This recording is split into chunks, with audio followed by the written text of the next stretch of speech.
participación de la gente desde el día que el presidente encargado, Juan Guaidó, hizo el anuncio hace menos de 48 horas hasta ahora. Ya tenemos más de 200.000 registrados en la plataforma, lo que es un éxito total.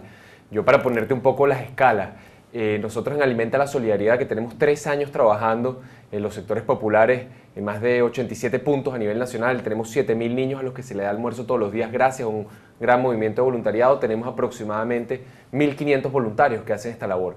Y estamos hablando de que en un plazo de menos de 48 horas ya se han registrado más de 200.000 personas, lo que nos invita a tener mucha esperanza, las posibilidades de poder distribuir, de poder controlar, de punto de vista de la transparencia. Sí, esa Contraloría que es tan importante, que es lo que tiene a muchos venezolanos muy angustiados, porque dicen, bueno, el día que llegue a pasar la ayuda humanitaria, ¿cómo va a ser ese control? ¿A dónde llega? ¿Cómo evitar que pase a manos, bueno, inescrupulosas que puedan hacer negocio con eso? Correcto. ¿No? Y una cosa muy importante para nosotros tiene que ver también con la pedagogía de lo que es la ayuda humanitaria. Entender por qué hay unas poblaciones que son prioritarias, cuáles son esas poblaciones y de cuál es la magnitud y la escala de lo que estamos hablando.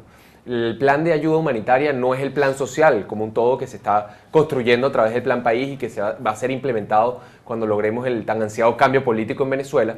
El plan de la ayuda humanitaria tiene que ver con la emergencia, tiene que ver con poblaciones que están en una situación de vida o muerte. Sí. Estamos hablando de niños en los primeros 1000 días de vida, que están en una situación de desnutrición, desde el momento que son concebidos hasta que tienen 2 años.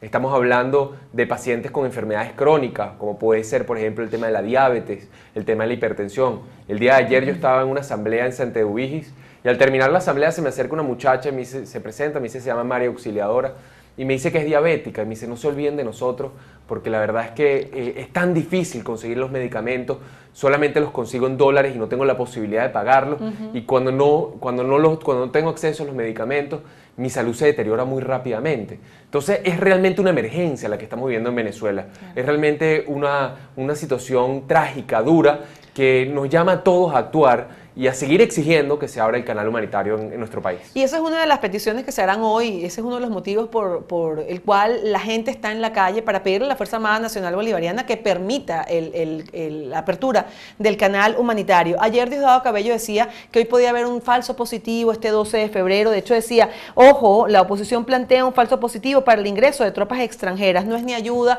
ni es humanitaria. Y por otro lado, Freddy Bernal, también allí en la frontera, decía que esto es un caballo de Troya. Roberto, esto es un caballo de Troya, lo que se quiere introducir a Venezuela, que está ahora mismo en tienditas en Cúcuta, esa ayuda humanitaria. Mira, es muy importante cuando uno ve, digamos, fríamente las comunicaciones de lado y lado, ¿no? Ya hace un análisis y dice, bueno, por un lado tienes al régimen, a la cúpula que se mantiene enquistada en el poder, al usurpador y a quienes lo acompañan, que todo el tiempo están hablando de la violencia, todo el tiempo están en una puesta de escena militar, todo el tiempo están negando la crisis humanitaria que es tan evidente que hay en nuestro país.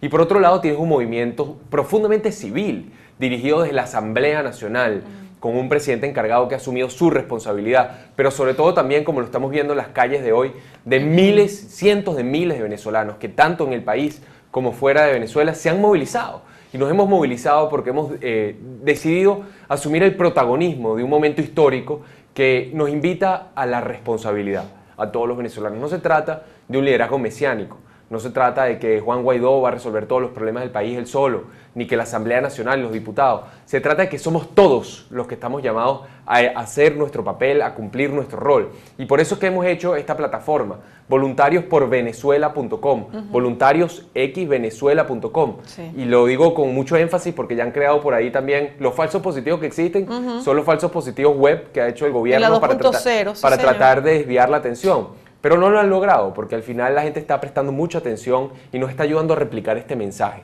Un mensaje donde los venezolanos tenemos el rol de informar sobre lo que es la ayuda humanitaria, de identificar las poblaciones en una situación de riesgo y reportarlas, porque son poblaciones que no están institucionalizadas. Cuando hablamos de niños en los primeros 1000 días en situación de desnutrición, no es que podemos ir a la esquina y nos los encontramos a todos. Están distribuidos por el territorio nacional. Y en la Venezuela profunda, donde no se ve. Correcto.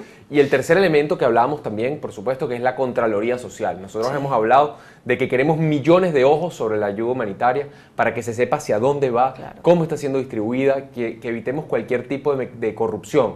En países que han sufrido crisis humanitaria, como es el caso de Haití, por ejemplo, se calcula que hasta el 50% de la ayuda puede perderse.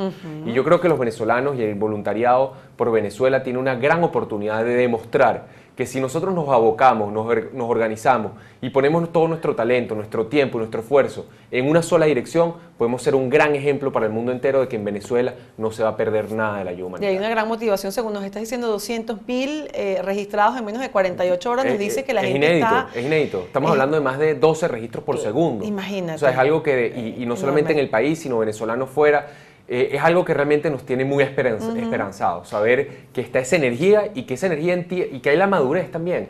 De decir, tenemos que salir a la calle como el día de hoy a las movilizaciones, sí, pero también tenemos que organizarnos. Claro. Y tenemos que atender el llamado de tener mecanismos de comunicación directa, de tener formación y de tener la posibilidad de transformar la realidad con nuestras acciones. Oye, Roberto, ¿cuán importante es que la Fuerza Armada permita el acceso y la apertura del canal humanitario? Tomando en cuenta que ayer Juan Guaidó hizo una entrega importante Correcto. de ayuda humanitaria a una organización pues de niños que necesitan precisamente esos suplementos alimenticios y mujeres embarazadas también. Ya se hizo esta entrega sin que se haya abierto todavía el canal. De hecho, no tenía nada que ver esta ayuda que se entregó ayer con lo que está en tienditas en Cúcuta. Correcto, es que hay una cosa que es importante que destaquemos. La crisis, la emergencia humanitaria compleja en Venezuela arrancó hace 3 años. ¿Okay? Y yo soy testigo de eso. Yo me empecé a encontrar en nuestro trabajo de prevención de violencia muchos niños y niñas en sectores populares pidiéndonos comida.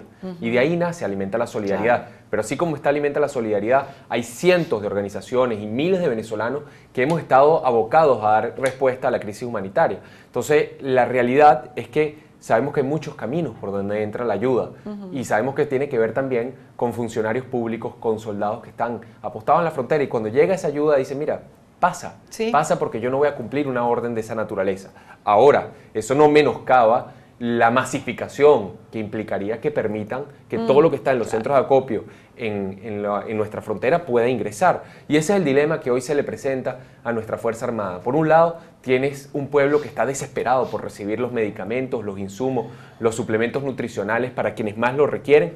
Y por otro lado, tienes una élite desconectada en el poder, usurpando los símbolos del poder que bloquea el acceso a esta ayuda. Nosotros hemos sido muy claros desde el principio. Este es un movimiento que no es un movimiento violento, este es un movimiento civil, es un movimiento que se preocupa por los más necesitados. Entonces todo ese miedo y toda esa narrativa que han creado ellos del tema militar, lo que para mí logra es desnudar lo que son sus verdaderas intenciones y su verdadera naturaleza, que es un grupo que solamente le queda la fuerza para mantenerse en el poder. Bueno, y escuchamos declaraciones tan altisonantes y fuertes para un pueblo que no logra comprar alimentos, no los consigue y si los consigue no los puede pagar, como el de ayer de Freddy Bernal diciendo que a los venezolanos nos gusta que se nos quede la carne entre los dientes, por ejemplo. Sí, y vemos donde hay comunidades que no tienen ni siquiera cómo conseguir un poquito de proteína para darle a los niños y son esos niños que están Sería interesante desnutridos. Que Freddy Bernal se diera una vuelta por los sectores populares de Caracas, donde él fue alcalde, por cierto, y se cuestione, ¿hace cuánto tiempo la gente no se le queda un poquito de carne en los dientes? ¿No? ¿Hace cuántos años